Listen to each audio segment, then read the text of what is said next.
Saint Matthieu, chapitre 5, versets 43 à 48. Jésus disait à ses disciples: Vous avez appris qu'il a été dit: Tu aimeras ton prochain et tu haïras ton ennemi. Eh bien, moi, je vous dis, aimez vos ennemis et priez pour ceux qui vous persécutent, afin d'être vraiment les fils de votre Père qui est aux cieux. Car il fait lever son soleil sur les méchants et sur les bons. Il fait tomber la pluie sur les justes et sur les injustes.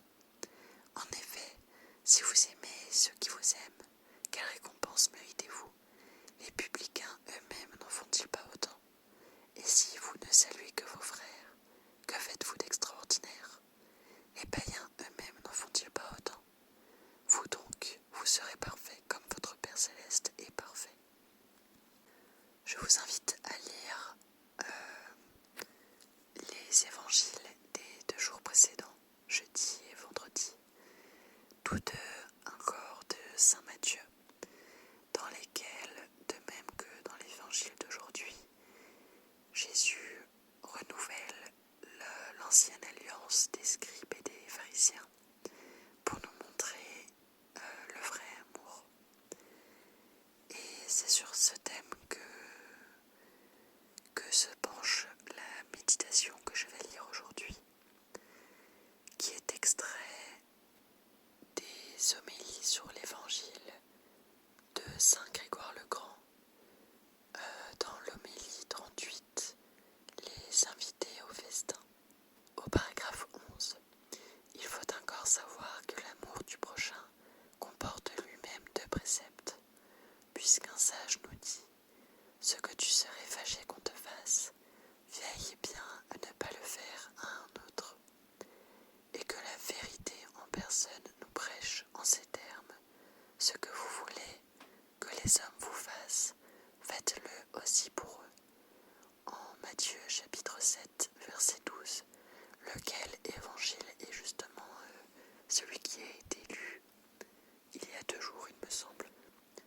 En effet, nous respectons pleinement nos devoirs de charité si, tout en accordant aux autres ce que nous voulons, à bon droit qu'on nous procure, nous évitons de leur faire ce que nous ne voulons pas qu'on nous fasse. Mais qu'on ne s'imagine pas trop vite avoir la charité parce qu'on aime quelqu'un, si l'on n'a pas d'abord examiné la valeur même de l'amour qu'on lui porte. Car aimer une personne sans l'aimer à cause de Dieu, ce n'est pas avoir la charité, mais seulement s'imaginer qu'on l'a. La vraie charité consiste à aimer ses amis en Dieu et ses ennemis à cause de Dieu. En effet, savoir aimer qui ne vous aime pas, c'est bien aimer à cause de Dieu ce qu'on aime. La charité ne se prouve d'ordinaire que face à l'hostilité et à la haine.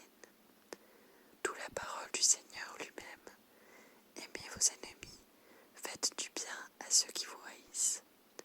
Celui-là est donc certain d'aimer, qui aime à cause de Dieu celui dont il sait ne pas être aimé.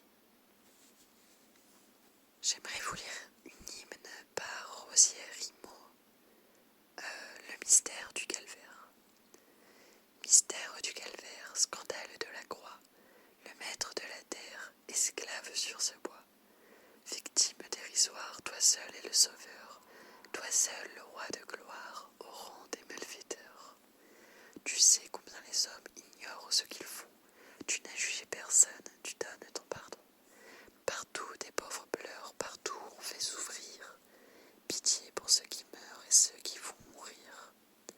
Afin que vienne l'heure promise à toute chair, Seigneur, ta croix demeure, dressée sur l'univers, sommet de notre terre, où meurt la mort vaincue, où Dieu se montre Père, en nous donnant Jésus.